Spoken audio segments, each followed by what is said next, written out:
कलयुग का अंत कैसे होगा? पुराणों की भयावह भविष्यवाणी। नमस्कार दोस्तों, क्या आपने कभी सोचा है कि जिस दुनिया में हम आज जी रहे हैं उसका अंत कैसे होगा? क्या सचमुच एक दिन ऐसा आएगा जब धरती पर धर्म पूरी तरह समाप्त हो जाएगा? क्या पुराणों में पहले से ही लिख दिया गया है कि कलयुग के अंतिम दिनों में क्या क्या होगा?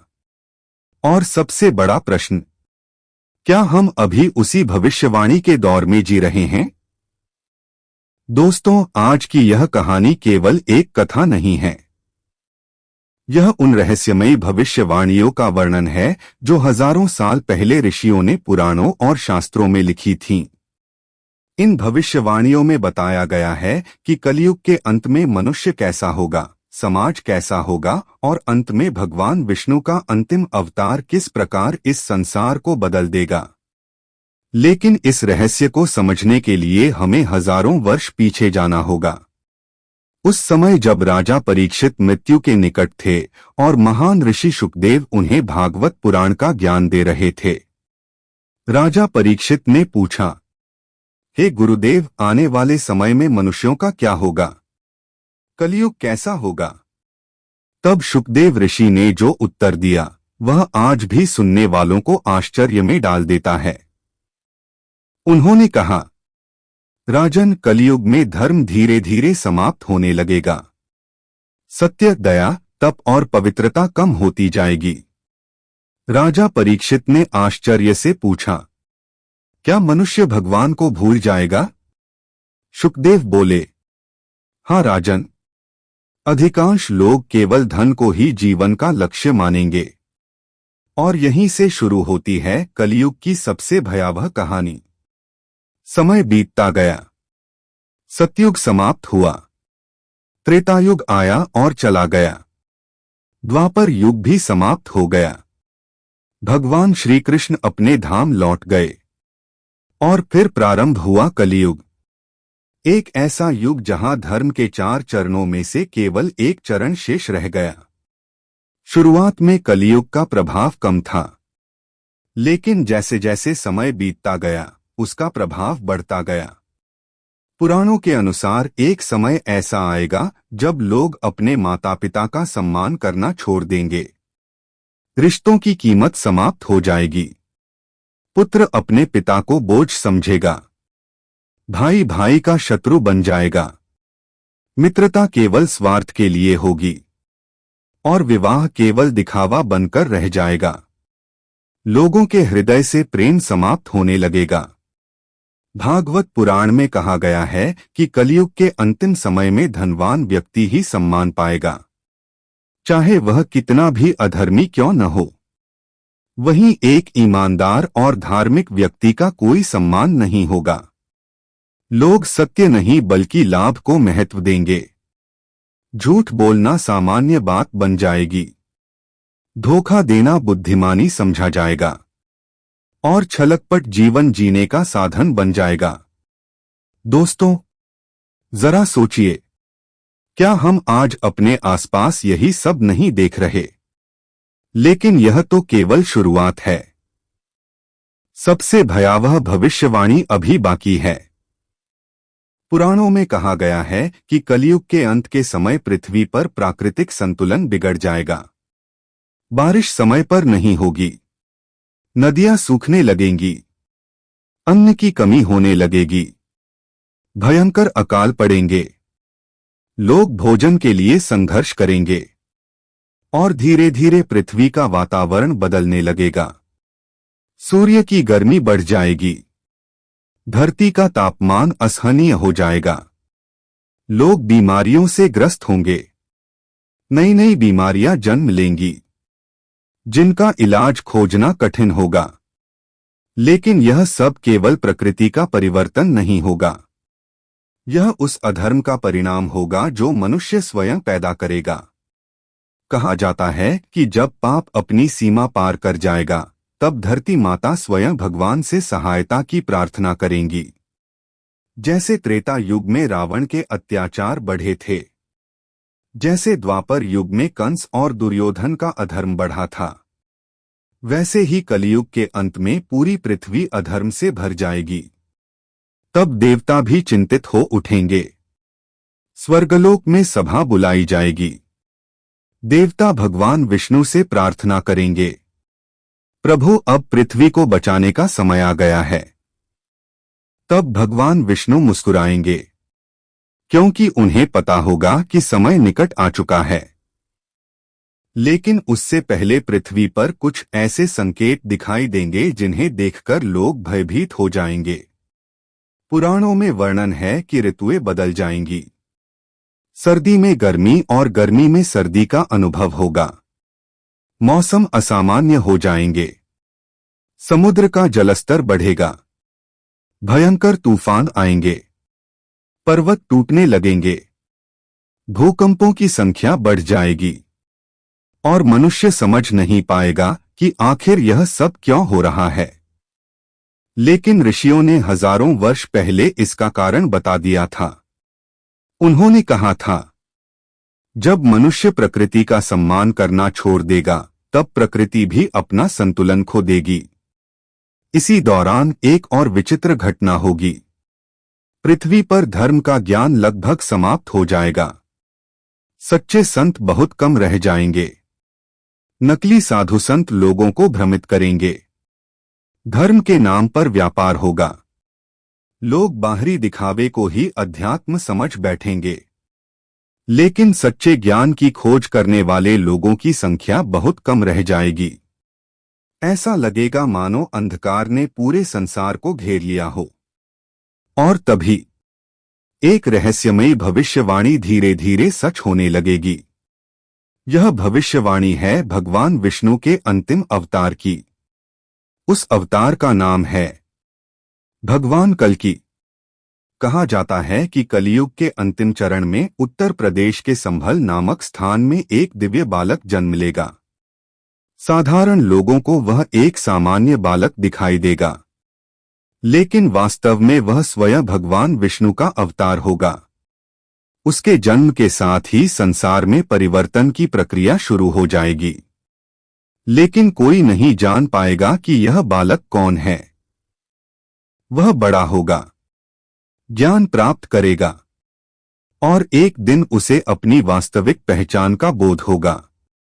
उसे पता चलेगा कि उसका जन्म किसी सामान्य उद्देश्य के लिए नहीं हुआ, बल्कि अधर्म के विनाश के लिए हुआ है। लेकिन भगवान कल्कि का प्रकट होना कैसे होगा? उन्हें कौन सी दिव्य शक्तियां प्राप्त होंगी? देवदत्त नामक दिव्य घोड़े का रहस्य क्या है? और वह कौन सा अंतिम युद्ध होगा जो पूरी दुनिया का भाग्य बदल देगा? नमस्कार दोस्तों, प्राकृतिक आपदाएं बढ़ जाएंगी।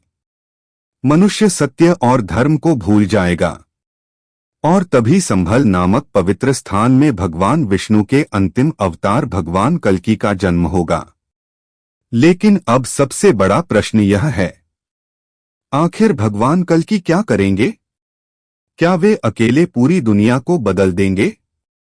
और कलयुग का अंत वास्तव में कैसे होगा? आइए जानते हैं। समय बीतता जाता है। पृथ्वी पर अधर्म का अंधकार और गहरा होता जाता है। शक्तिशाली लोग कमजोरों का शोषण करने लगते हैं। राजा और शासक प्रजा की रक्षा करने के बजाय अपने स्वार्थ में डूब जाते हैं। न्याय बिकने लगता है। धन ही शक्ति बन जाता है। सत्य और ईमानदारी दुर्लभ हो जाती है। हर ओर भय, हिंसा और लालच का साम्राज्य फैल जाता है। ऐसे समय में भगवान कल्कि युवा हो चुके होते हैं। पुराणों के अनुसार वे असाधारण, तेज और दिव्य शक्तियों से संपन्न होंगे। उनके शरीर से अद्भुत आभा निकलती होगी। उनकी बुद्धि और पराक्रम का कोई मुकाबला नहीं होगा। लेकिन अभी तक संसार उन्हें एक साधारण मनुष्य ही समझ रहा होगा। एक दिन भगवान कल्कि को दिव्य आदेश प्राप्त होगा। कहा जाता है कि महान ऋषि और अमर योद्धा परशुराम स्वयं उन्हें शिक्षा देंगे। परशुराम, जो हजारों वर्षों से पृथ्वी पर तपस्या कर रहे हैं, कल्कि को युद्धकला, धर्म और दिव्य अस्त्रों का ज्ञान प्रदान करेंगे। उनके मार्गदर्शन में कल्कि अपनी वास्तविक शक्ति को पहचानेंगे। फिर वह समय आएगा जिसका इंतजार देवता भी कर रहे होंगे। भगवान कल्कि को एक दिव्य घोड़ा प्राप्त होगा जिसका नाम होगा देवदत्त। यह कोई साधारण घोड़ा नहीं होगा। पुराणों में वर्णन मिलता है कि देवदत्त अत्यंत तेज गति से आकाश और पृथ्वी के बीच विचरण कर सकेगा। उसकी गति बिजली से भी अधिक होगी। जब कल्कि उस पर सवार होंगे तब ऐसा लगेगा जैसे स्वयं काल आगे बढ़ रहा हो। उनके हाथ में एक दिव्य तलवार होगी। उस तलवार की चमक सूर्य के समान होगी। उसकी शक्ति से अधर्म की जड़ें कांप उठेंगी। फिर शुरू होगा इतिहास का सबसे बड़ा धर्मयुद्ध। लेकिन यह युद्ध किसी एक राज्य या देश का नहीं होगा। यह धर्म और अधर्म के अंतिम अंतिम संघर्ष होगा। जहां जहां अत्याचारी और अधर्मी शासक होंगे वहां वहां कल्कि पहुंचेंगे। जो लोग निर्दोषों पर अत्याचार करेंगे वे उनके क्रोध का सामना करेंगे। पुराणों के अनुसार उनकी गति इतनी तीव्र होगी कि अधर्मी लोग समझ भी नहीं पाएंगे कि उनका विनाश कैसे हुआ। एक एक करके अधर्म की शक्तियां समाप्त होने लगेंगी। धरती पर फैला अंधकार हटने लगेगा। लेकिन यह अंत नहीं होगा, क्योंकि कलियुग की समाप्ति केवल युद्ध से नहीं होगी। इसके बाद प्रकृति भी एक विशाल परिवर्तन से गुजरेगी। पुराणों में वर्णन है कि पृथ्वी की शुद्धि होगी। विनाशकारी घटनाएं घटेंगी। भयंकर तूफान, वर्षाएं और परिवर्तन संसार का रूप बदल देंगे।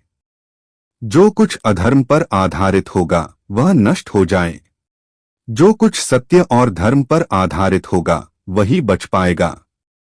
ऐसा लगेगा जैसे प्रकृति स्वयं नई शुरुआत की तैयारी कर रही हो। कहा जाता है कि इसके बाद मानव सभ्यता का एक बड़ा भाग समाप्त हो जाएगा। लेकिन यह विनाश सदा के लिए नहीं होगा। यह एक नए युग की तैयारी होगी। जिस प्रकार रात के बाद सुबह आती है उसी प्रकार कलियुग के बाद एक नया युग जन्म लेगा। वह होगा सतयुग। एक ऐसा समय जब पृथ्वी पर फिर से सत्य का शासन होगा। मनुष्यों के हृदय पवित्र होंगे। लालच, हिंसा और छल समाप्त हो जाएंगे। लोग धर्म और करुणा के मार्ग पर चलेंगे। प्रकृति संतुलित होगी। नदियां निर्मल होंगी। वायु शुद्ध होगी और पृथ्वी फिर से स्वर्ग जैसी प्रतीत होगी। पुराणों में कहा गया है कि समय एक चक्र की तरह चलता है। सतयुग, त्रेतायुग, द्वापर और कलियुग, फिर से सतयुग। यह क्रम अनादिकाल से चलता आया है और चलता रहेगा।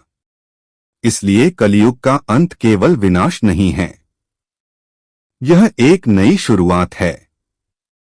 एक नए युग का उदय है। लेकिन दोस्तों, सबसे महत्वपूर्ण बात यह है कि पुराण केवल भविष्य की घटनाएं नहीं बताते, वे हमें चेतावनी भी देते हैं।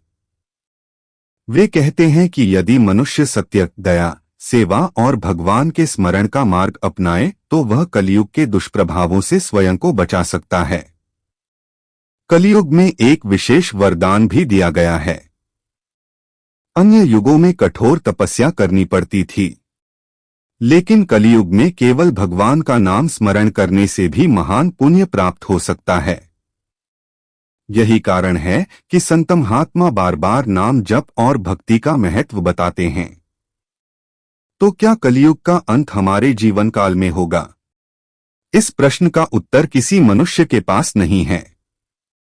पुराणों के अनुसार कलियुग की अवधि लाखों वर्षों की बताई गई है और उसका अधिकांश समय अभी शेष है। लेकिन एक बात निश्चित है, जब भी अधर्म अपनी सीमा पार करेगा, धर्म की रक्षा के लिए ईश्वर अवश्य प्रकट होंगे, क्योंकि यह सनातन सत्य है। यदा यदा हि धर्मस्य ग्लानिर्भवति भारत, अभ्युत्थानमधर्मस्य तदात्मानं सृजाम्यहम्। अर्थात जब जब धर्म की हानि और अधर्म की वृद्धि होती है, तब तब भगवान स्वयं अवतार लेकर धर्म की स्थापना करते हैं। दोस्तों, यदि आपको यह कथा पसंद आई हो तो वीडियो को लाइक करें, चैनल को सब्सक्राइब करें और कमेंट में जय श्री हरि अवश्य लिखें। हर हर महादेव। जय श्री राम। जय श्री कृष्ण।